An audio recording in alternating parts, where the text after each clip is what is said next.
today we're gonna read the Magic Treehouse Merlin Mission Book 17, A Crazy Day with Cobras. And today we're gonna start reading at Chapter 3, Complete Respect.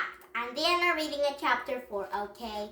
First, before you look at my YouTube, please thumbs up my YouTube. Now I already read this one book with a lot of stories, and now here we go. And first you can read is the Magic Treehouse Merlin Mission Book, Chapter 17 book, A Crazy Day with Cobras. And Chapter 3, Complete Respect. Very good, the guard said. The great Merlin waits you. You arrived, and your treasure. What treasure do I jag? What's Annie talking about? You may pass through the gate, said the guard. Follow the ambassadors to the hall of the public islands.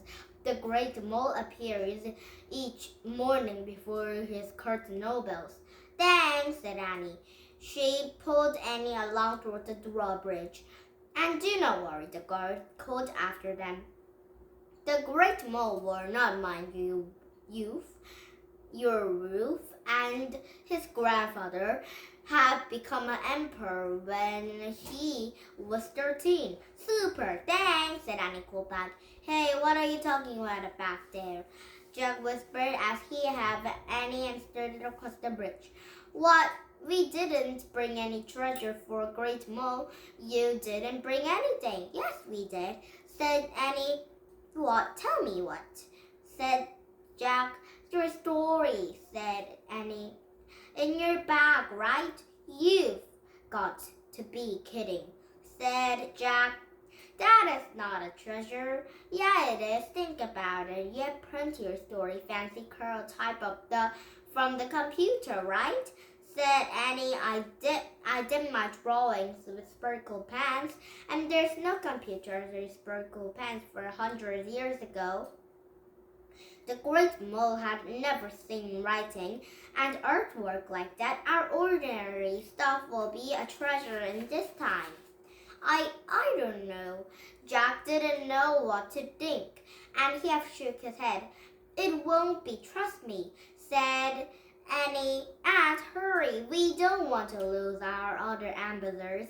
She had ran through the instant of a red fort, and Jack had followed her. They had passed through the gateway and opened into the stone road. The road had led to the large square. The opposite side of the square was two long, low buildings of columns and arches. There they are, said Annie. She had pointed to the ambassadors of the ox carts rolling through the building.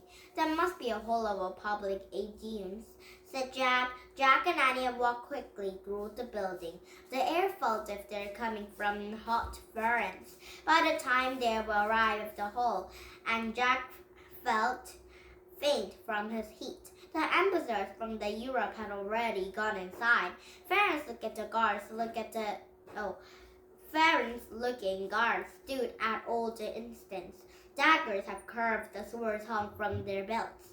Annie had walked up to the one burly guard. Excuse me, she said in a low voice, but we're ambassadors from Frog Creek, and we are supposed to be with those other ambassadors.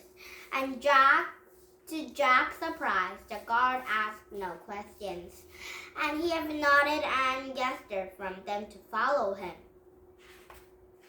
Annie and Jack had followed the guard into the shadowy hall. The air inside was much cooler. It smelled of roses and mint. Hidden musicians played soft music. The burly guard excused her.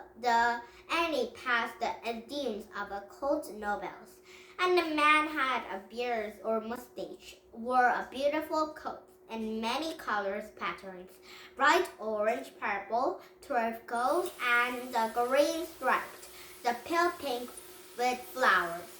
Next to the nobles with the 8 ambassadors from the Europe stood along the silver railing, and they were lined up in pairs.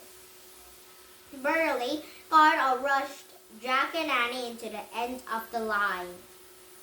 and everyone in the hall was bouncing high platform from the white steps. The platform had made of the sparkling diamonds, emeralds, and pearls. A gold camels have supported and golden canopy about the platform. Statues of two jeweled peacocks with the rubles and their beaks. Oh, yes. Bricks are perched above the canopy. Over to the golden canopy was another canopy of a rich cloth, tall, thin candlesticks. Cold flick candlesticks are sprayed across to the sand and water into the air as Annie looked around and everything. Jacob slipped their book out of his bag, heard it over, and read to himself. Every morning, the great mole sat on the peacock throne to the whole of the public audience. He had demanded to complain respect, and everyone had to be perfectly still and silent as present. No one was allowed to sit or leave as long as the whole of the guests spoke to him about permission did not bow into the proper way. He could have them killed. Oh man, thought Jack. He shoved the book in his bag and turned to Annie. Don't speak, he whispered, and we have to bow the proper way. Don't worry, we have learned how to bow in the palace in Benya. Annie said, No, this is different, whispered Jack. When I mess up here, people have just left. Here, they kill you. Oh, well, don't forget we've got our potion from Kathleen, said Annie, whispering. The one of the worst comes to the worst and make them to ourselves into the small and accept. Forgot it, Annie. Jacob whispered. I don't want to be a tiny little person. The guards will be just chased down and squashed like little bugs. Annie laughed. That isn't funny, said Jack. Let's go back outside and make another plan. We don't know what we're doing here. Yes, we do, said Annie. We're going to give your story to the Great Mole and then we're going to ask them from the Emerald Rose. Simple. No, said Jack. I told you we can't stay to word with him. Not a word. Come on.